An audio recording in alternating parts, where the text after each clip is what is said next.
Hi guys, and welcome back to another In the Headlights podcast. Firstly, thank you so much to everyone that has been commenting, listening / watching all of the previous ones we've done.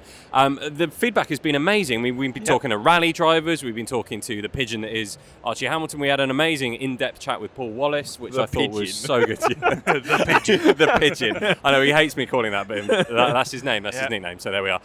Today, we're in quite an amazing venue. This is the first time, weirdly, I've ever been to the NEC, I think. Really? I'm trying to think. I don't think I've ever been here before, especially for the Autosport show, but we are at the Autosport show. Yep, which is why it's quite noisy. It is quite noisy, yeah. So you might hear V8 engines in the background. There's some kind of arena going on and things spinning and stuff over there. But we are here today to talk to this man here, a fellow shiny head, which I'm quite happy about, I must say. Right said Fred. It is a bit right said Fred. He's just slightly got more of a tan than you have, Tim. Yeah, well. And I've just been on holiday as well. I know you have. I know, ridiculous. I don't tan. It's one of those things. But yeah, we are here to talk to this man, which is Simon DEARN from Auburn? Yeah. Auburn? It's a hard thing to say. I thought about that after I named the company. Ah, nice, yes. Urban Automotive. Just say Urban, it's easier. Urban, there you go. We're here with Urban, Simon. There we go. Now, Simon's the big boss. He is. The big boss. Yeah, I owner, do try. MD, creator, designer, all of those things. Jack all of all at once. trades. Dream maker. Yeah. master of all. I don't know. Yeah, that's right, yeah. Trying to be polite here. Stress head at the minute. Yes, I can imagine. Because you have got some serious stuff here at the show. Yeah, we brought 3 cars to the show. Our normal flagship car, which is the SVR. Big fan. We've got the Bentayga, which we launched last year, and the new G-Wagen, which launched just at the show now. Yeah, I mean, we'll get on to these rather special cars in a bit, won't we? But we want to just start out with Urban itself. Now, you look around this place and you've got these incredible cars here, this massive stand at the Autosport show. You've only been around, what, 4 or 5 years? Yeah, 4.5 years, yeah. We started 4.5 years ago. We started working on the Defender straight away. The plan was just to sell a few cars, have a nice, easy life, and suddenly we grabbed the Defender, put a few parts on it, spotted a little bit of a gap in the market, and then after the Defender, it was going into production, so we thought to ourselves, we don't really have a business, so we then designed a kit for the Range Rover Sport. The Sport led on to the Vogue led on to the Disco led on to the Velar, and kind of the rest is history. We're about 9 cars in now. Have you always been a fan of cars and Range Rovers and always SUVs been a stuff? fan. Before I set up Urban, I just lost lots of money on cars, like most car fanatics. You know, Yeah, haven't we all? buy 3 or 4 cars a year, lose lots of money each time. So I thought it was my turn to get something back from the car market. Yeah, so obviously doing this, it's completely different to what I did before, but it's been quite successful. What did you do before? IT.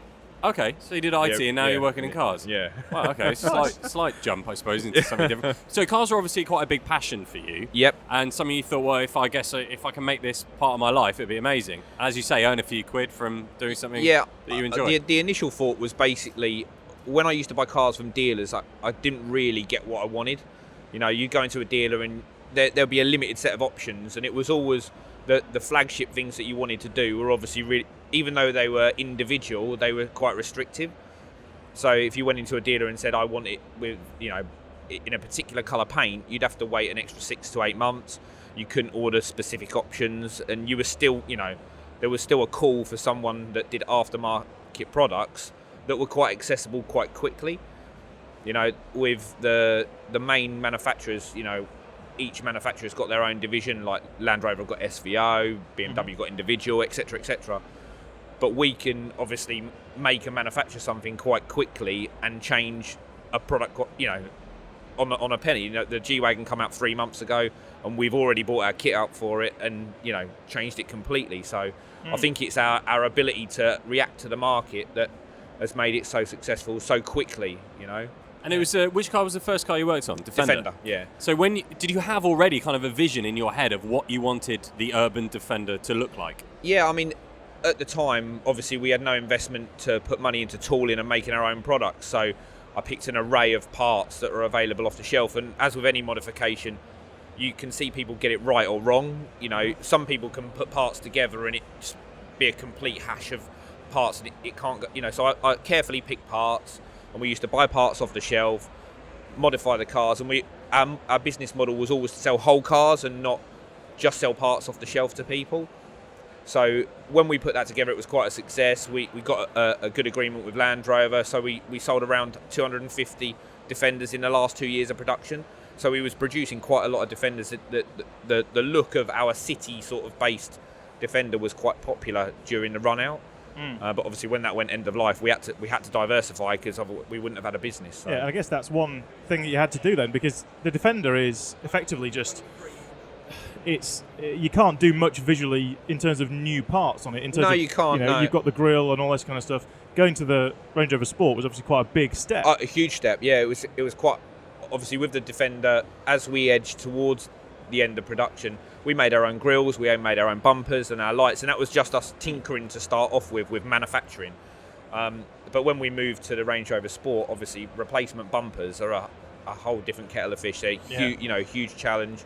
We made some mistakes, expensive mistakes, and when we partnered with Streamline Carbon, which is the company that we merged with to make our manufacturing division, obviously we were working with experts that are quite good with that sort of thing. So we had the backing of someone that had the knowledge to make it correct after making all of the mistakes. At what point in your kind of the beginning of Urban did you think, oh, this is more than just a bit of a hobby that I wanted to make a few quid out of? Was there a kind of a defining moment that went, oh God, lots of people want our product, this is great? I mean, it's quite humbling when the way it's changed from the beginning. At first I was a little bit reluctant to sort of put Urban on the bonnet because Urban's got this like sort of street sort of hip hop urban vibe, which was not what it was about. It was about urbanizing a 4x4 that historically is in mud and farmland to people driving it around the city because it looks cool in the city, and that was where urbanization, urban truck came from. But at first I was quite reluctant to sort of splatter the name over the bonnet, and after speaking to a few people, it soon became apparent that people actually wanted to buy our cars and not just a car that was modified. It was an urban car and not just a modified Range Rover. So it was at that point where you think, I've actually done a good job here. We've started to make some traction, and then we sort of planned our ethos, and it was to make a OEM car, OEM plus, individual, bespoke, but not too garish that people go, they've made a mess of that car. That was always what I was trying to steer away from. Always wanted to make it, look desirable rather than ghastly. Exactly. I mean, that's one thing. I'm a bit of a fanboy myself. I love the SVR that you do. Yeah, I mean that's that our look, best-selling car. Yeah, the look of it. I mean, it's broadly the same kit you put on the SVR as it is on the other. Yeah, it's the same on the lower down models as well, isn't it? It's the same bumpers. Obviously, the fitting is the same. There's some slight adjustments to exhaust and things like that, but for all intended purposes, the kit is the same for the Sport and the SVR. Yeah. I mean, that's the phrase, isn't it? OEM plus. Yeah. It does look like it could have come out of SVO. Yeah. And it looks better than the standard SVR. With the carbon and those bits and stuff. Yeah, I mean that's the idea. Great. Somewhere in the middle. Yeah. We know that we've got a relatively small market, large market for us, but small market in terms of the numbers that Land Rover do, and that's. We don't intend on getting bigger than that. We build around 250 cars a year. Okay. We've diversified into other brands because we didn't want to almost have all of our eggs in one basket with one manufacturer. There's great companies like Overfinch who have just stayed with Range Rover, and we didn't want to follow in their footsteps by staying the same. So we wanted to diversify into other models. Whether we'll move into lower, we tend to focus on high-end products, whether we'll move to more sort of commercially, utility-based products. Yeah, I'm not sure are we thinking Jimny? I mean... There's a big fan of the Jimny over there. He wants one. For number, I think it'll be great, but you've got to watch it with certain price points. When you've got an 18 grand car, you can't add 10 grand onto it because maybe you can, maybe I'm wrong on that. But, you've got to have a point where it's still fundable, people can still lease it, and it doesn't double the price, because everything's still got a residual value. You tend to get maybe half of the money back from the modifications you put on in your residual value. So if you add 30k onto a car, you'll potentially only return 10 to 15 grand after 3 years' time, which is expected. It would be exactly the same with manufacturer options as well. Yeah. So. Was it quite a big choice for you guys to go from taking kind of bespoke parts, or not bespoke, but taking parts off the shelf from kind of manufacturers that were making carbon products for these cars and putting together your own package to actually designing then your own kit? Yeah, that's the hardest bit. When you design something, I mean, we've made mistakes where it looks great on the screen, it looks great in rotation where you're rotating it in CAD.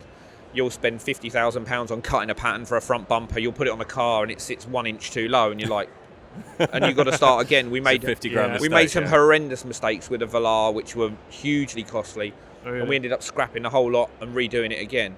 And then after that, we now do everything in VR. So we'll get the CAD into VR and we'll walk around the car, we'll lie on the floor, lie underneath the car, and we'll check lines, we'll check arches, we'll check offsets on wheels. You know, so when you say VR, what you actually kind of put goggles on and we physically see the car in front of you? We'll see our car in virtual reality before we go to pattern now. Oh, wow. It's a safeguard, you know, it costs us £1,000 a session to do, but that £1,000 would, you know, it would have saved us £120,000 on the Velar. So you realise how many mistakes you can make if you don't do these checks. But you've got to make the mistakes to get it right. So. Yeah, and I mean you're doing effectively, you're just doing what Jaguar do. You're doing what Land Rover do. You're doing the OEM process there. I mean, I'm an automotive design engineer. That's what I did previously. Yeah. So it's this whole thing. I worked in CAD myself, and you can make mistakes. Oh yeah. I cost New Holland about. Should you be admitting to something here? Yeah, I was going to say, clip this bit here. About £150,000 on a front support for one of their tractors. Optimised it for weight loss, and that's why snapped. Tim doesn't work for them anymore. Yeah, no, it's not. It's not. But it snapped, but because the optimization software I was using was set up incorrectly. Ah, brilliant. Thanks to me. Simon, but that's irrelevant. That's a different story. Simon, do the car companies ever not like what you're doing to their? I guess to a certain extent. Obviously, the dealers that we buy our cars from, obviously, they want to sell us cars like any dealer to any customer.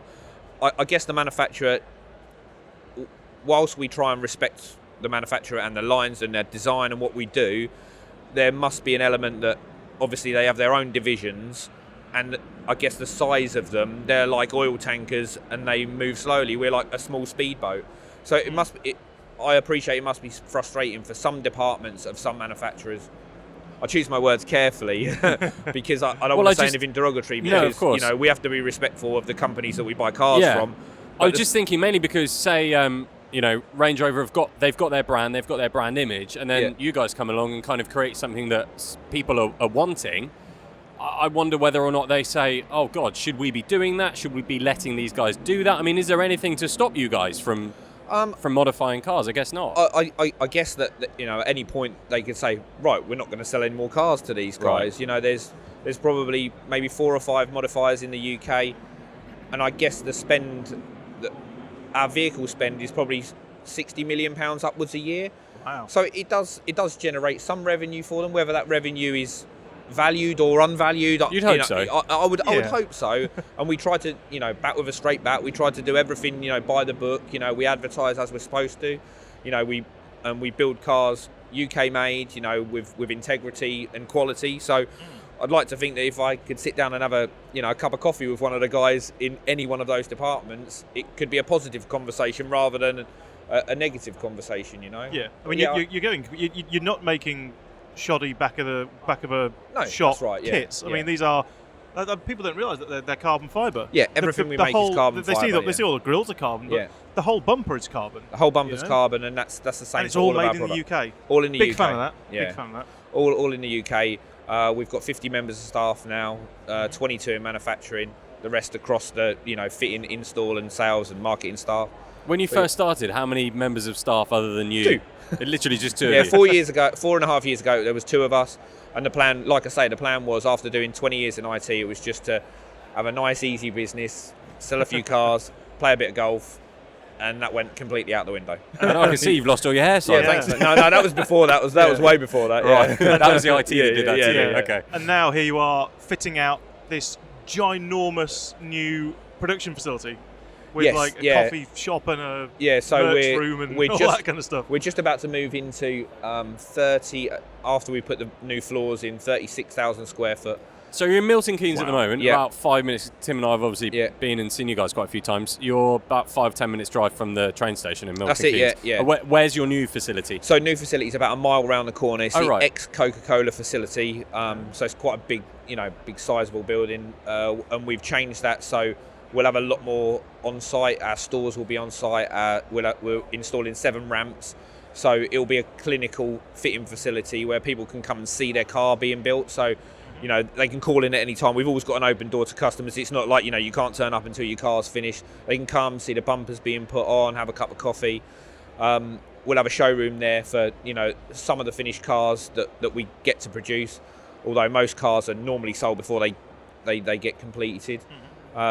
Extra facilities. It's hopefully going to have a wrapping bay, PPF, car detailing and finishing, so paint correction. Nice. So it will be, a one-stop shop. And when do you hope to be in there?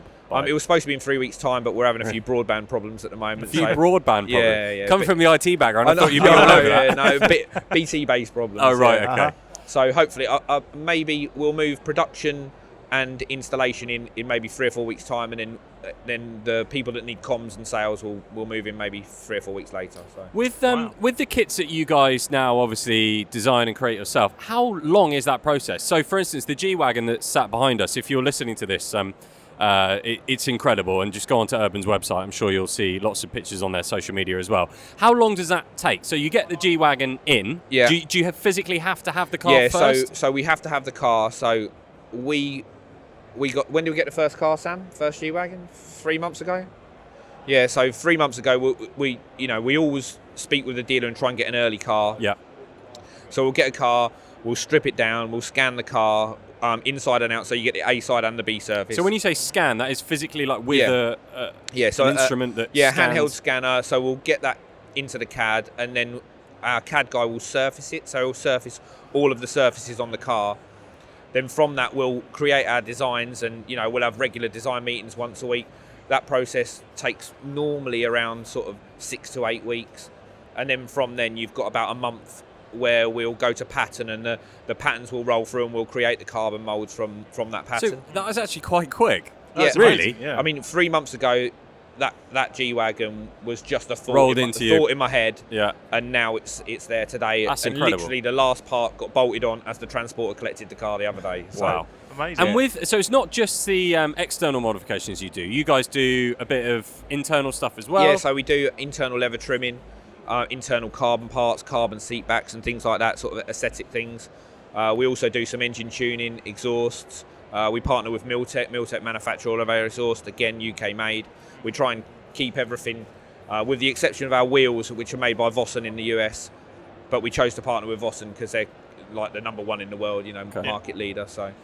And if I wanted to, say I had a Range Rover Sport, let's say I had an SVR, and I wanted the Urban kit, can I roll my car into your facility and then you can bolt it on? Yeah, we do a drive-in, drive-out service. So alongside selling the new cars, we offer upgrade programs for people with existing cars. So whether that be a 2016 car or a 2018 car, we've covered all of the revisions since we started doing it. Okay, cool. Nice. So I know we spoke earlier about the Jimny because that's a lower price point. What sort of cars out there? Because you partner up. You've got a partner company, haven't you? Yeah, we've got Nero. a partner company with Yanimais. It's called Nero Design. We focus on high performance cars like carbon aero add-ons. So we make all of the parts in our urban facility for the Nero company. We've just launched our Urus at this show here, which is at the show as well. It comes with a carbon rear diffuser, front splitter, arches, and rear wing. Nice. It looks. I mean, yeah, we're looking over there at it now, and it's kind of my retinas are burning somewhat because these are Yanni's cars, aren't they? That's right. Yeah. They're never going to be subtle, are they? Slightly individual wraps, some would say. Yeah. Very bright colours, but that looks good. Yeah. We've had agreement disagreement conversations on colour, which he'll laugh about, and he would not agree with me if he was here. Obviously we go for an OEM look, and Jan's custom colours are normally chrome, so sometimes they don't go together. But where do you see the future of Urban going? Because you guys did absolute wonders with the Discovery. Obviously, a lot of people, when that came out, they were like, what have they done with the rear, with the number plate being off to one side? And people thinking, what are Range Rover doing? What are Land Rover doing? So, and you guys moved it back into the middle, and they went, that's what should have been done. So people were quite critical at the beginning. When we done the kit for the Discovery, I only did a kit for a Discovery knowing that the commercial one was coming out. Mm-hmm. So obviously for high net worth managing directors, MD, that want a tax efficient vehicle that's quite luxurious, the Disco Commercial is perfect. And that was our, with the exception of the SVR, which is our biggest monetary seller, the Commercial last year was our biggest car by far. We probably sold 65 to 70. Did you think it was going to be that big a seller? Or no, I knew that the Commercial was going to be a huge seller, Okay. and everyone was sort of critical because we did a kit for a Discovery, which is historically, a teacher's family car to take the kids to school.